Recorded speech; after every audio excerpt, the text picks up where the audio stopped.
You say, okay, if this hearing is about anything but this suspension going from 4 to 0, tell me now, and I'll walk.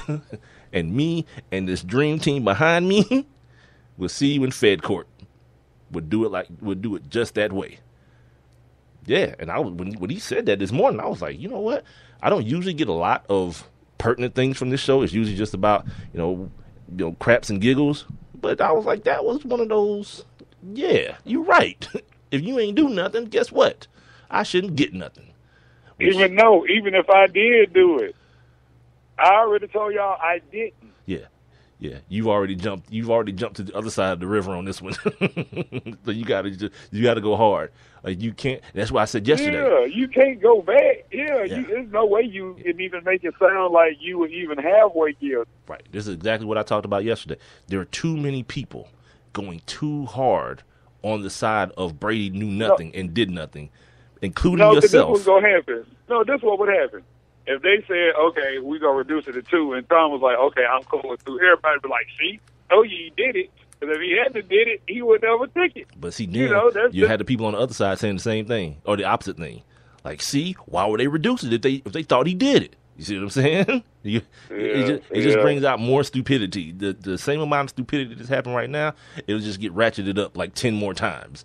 Because the same people who are on the black side would say this, the people on the white side would say this, and I'm not talking about race, ladies and gentlemen. I'm just talking about being black and white on the issue. Just clear that up. Yeah. They'd be the same way. Like, yep, see that? 2 games, same thing, still guilty. But no, they reduced it. So they must have found something. No, but the thing about it is he's still being penalized. That's the whole thing. Like 100% acquittal means innocent. You innocent, not guilty. Period. Yeah, that's basically like a plea deal. Like I don't want to go to jail. That's like I'm gonna take this house arrest real quick. This bracelet on my ankle. Yeah, if you kill somebody and then you go to court and you just plead out, like you were basically in, but because you took this plea, like you just said, now you're on house arrest. Yeah. First of all, what you mean if? Yeah, I ain't the one to play with. I'm just gonna tell you that right now. I ain't admitting to nothing. But I ain't denying nothing either. I'm just saying. I ain't no killer, but don't push me. Don't push me. I feel you. Someone will hear that and believe that, he's from Decatur. He probably has murked someone. I have not. Nah, you ain't. I about to say you ain't murked nobody. Although my old lady has. Like one day she walked into my son's room. He had these 2 little African frogs in there. And I think he went to my mom's house for spring break or something. And the tank, it ain't even a tank. It's like a cube that they live in. And one of them was in there dead. So instead of her scooping one out, she just threw both of them in the toilet and flushed them. The one that was alive too. Then then after it's over, she gonna come in there and ask me, was I wrong? I was like, look, too late now. And by the way, no.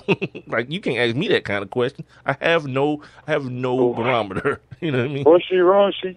She killed the live pit. Oh yeah, she flushed that bad boy. Yeah, they small too. They probably like the size of a $50.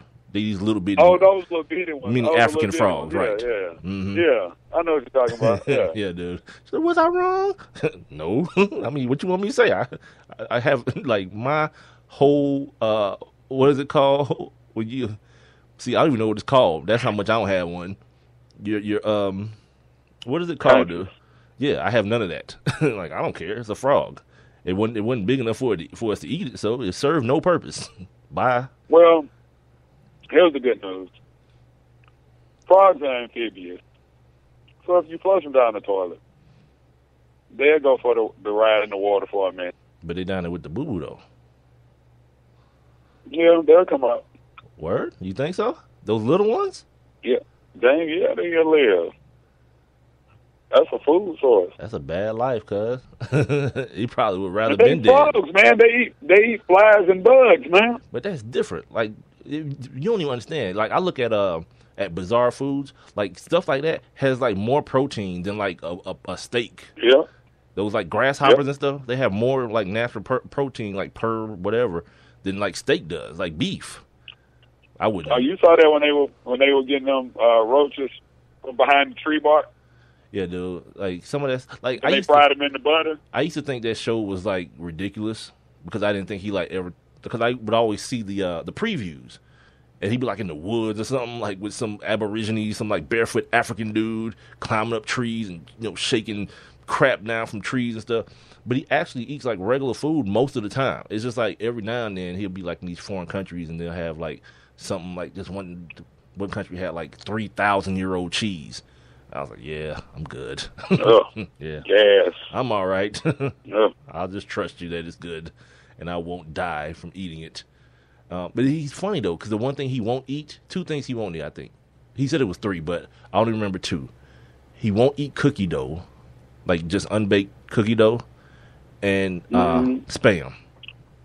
Like he went to Hawaii, it's a big thing. It's like a delicacy in Hawaii, Spam. He's like, oh, God, I hate this stuff. I was like, hold on, dude. I've seen you put, like, raw meat in your mouth and eat it and tell people how fresh it was. But you won't eat some Spam? All right. Look, I'm not here to judge. I'm talking about chewing something that just got cut off the animal. Yeah, and talking about it's fresh. Just that freshness is naturally salty. Yeah, good. Yeah. You could taste exactly what it was eating. And now you're eating it. Yeah.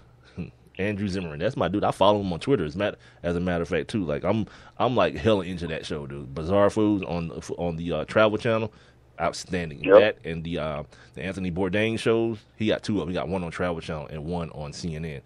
CNN. No Reservations is on CNN, and the other one.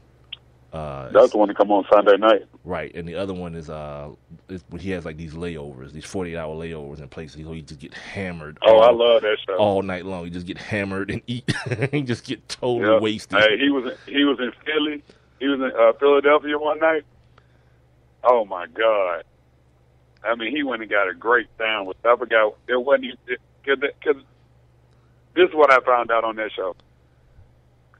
You don't go to Philly and go get a Philly cheesesteak. Yeah, the people in Philly hate it. They hate the fact that people think that's all they're about. Right. Yeah. Right. Yeah, dude. I like the ones where he's with his Russian homeboy because they get plastered, dude. Him and I can't even remember his name, but his Russian homie. Like one time they was hanging out for his birthday, and they just like killed like a couple bottles of vodka, and they was like eating. And boy, when it was all over, he had to call a ride for his homie, dude, because he wasn't gonna make it to the rest of the night. Like they had a whole show planned. He was already blasted, like in the middle of the afternoon. It was absolutely awesome. Anyway, speaking of awesome, this is the Sports Kings podcast. By the way, I'm Big Mike. He's Rob Calloway.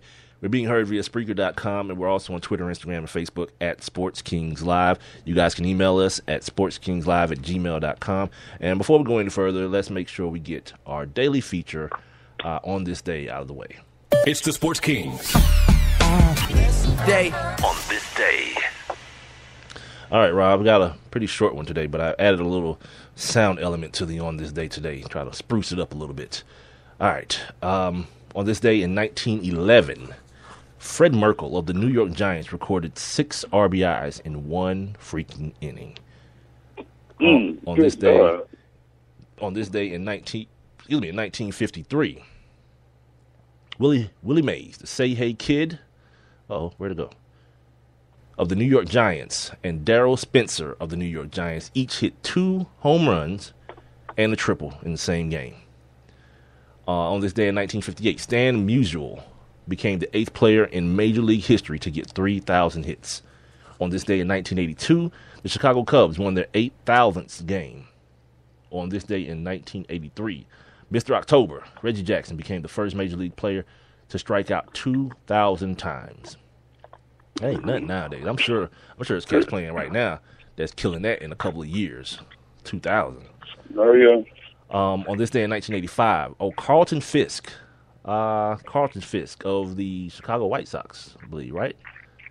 Yeah, Carlton Fisk became the 5th catcher in Major League history to steal 100 bases. You don't really associate him with the stolen base, but yeah, in 1985, he was the 5th catcher in history to get 100 bags.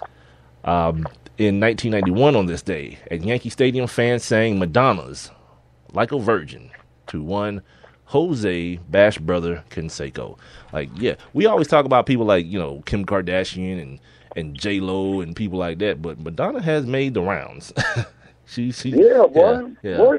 She's made quite a garden tool of herself over the years. Here. You know, did you just see that story that came out a couple weeks ago where she talked about sleeping with Tupac?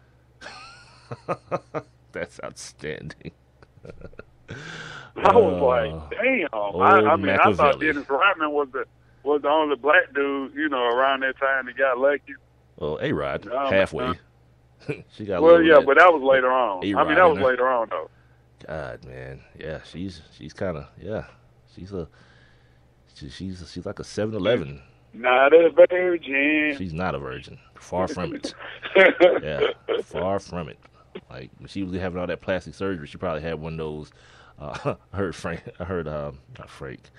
Ryan Cameron and Wanda Smith talking about it. It was so ridiculously ignorant and hella funny too. Like some doctor is offering these clinical trials to get your your lady parts tightened back up. If you got too loose after having a couple of kids, he'll go ahead and tighten that thing. It back up. Oh yeah. And then one talking about something. Don't tighten it up too much. You mess around and close it. So ridiculous. Dude, I literally laughed. I literally was in the car. She talking about you don't want to mess around and close it. Anyway, back to this foolish show. On this day in 1994, the Cleveland Indians began an 18-game winning streak. See, you thinking about it. You thinking about trying to get you something in this clothes. You're right. And finally, on this day in 1996, one Orenthal J. Simpson, he appeared on British TV to discuss his not guilty verdict. He spoke with Ross Becker, and yes, I have. Did you say he smoked with? No, he spoke. He spoke with Ross Becker. Oh. And I have a clip from said interview. In the trial that we all remember, of course, is the reading of the verdict. Not guilty. What, that moment, when you heard those words, what went through your mind? I was really numb. I bet must you were. admit, up until the day before, I thought it would be a hung jury. Johnny Cochran had told me it'd be maybe 2 years before he could come back to the case. I knew what Sheck and Neufeld, these guys had other lives. So You looked happy, you looked relieved. Well, I was relieved, but I was almost numb. I was fighting my emotions. The one thing I didn't want to do was lose, I don't say lose my cool, but I can say this. I looked at Van Adder, and if Van Adder would have looked at me, I would have lost my cool. Philip Van Adder. Yeah, Phil Van Adder. I would have lost my cool. And Y'all listen to this part. Listen to this part right here. That I had gotten through this. I didn't want to lose it at that moment. Did you think about Nicole? At that moment, no. What? What? Wait a minute. Hold on. Let's recap shortly here. The man asked him, "Did you think about Nicole?" For those of you who may be too young to even know what the hell we're talking about, first of all, shame on you. But second of all, Right. Nicole Brown Simpson is O.J. Simpson's ex-wife, was O.J. Simpson's ex-wife, the mother of his kids, and the woman that he was on trial for brutally murdering with a blade, with a knife. And when asked by Ross Becker, is that his name? Did I say that right? Wait a minute. Let me Ross get my notes. Becker. I got my notes here to make sure I said his name. Yes. When he heard the verdict, if he thought about Nicole, he was like, nope, I'm out, bitches. The last part was mine, but I can only assume that's what he meant. You know what I mean? Like, what? Yeah. O.J. Simpson's a bad human being. You understand me? That's what bad human being, like, even He's well spoken. He's very well spoken. because that's not a compliment. Here's the thing, dude. Even if, like, I'm trying, man. you don't have to. He's a bad human being. Because even if, like, regular people are asked that question, and even if you didn't think about her, yeah, you make something up. You say, "Of course I did, Ross. She was the mother of my children." And some murderer is running around in the streets right now, and no one seems to have any evidence to catch them. You say something like that. Yeah. But what a bad person says, what a totally bad person said is, hell no. What you mean? Would I think about her? Who did he say he didn't want? He didn't want who to look at him? Some dude. I guess one of his friends that was in the gallery or that was attending the trial.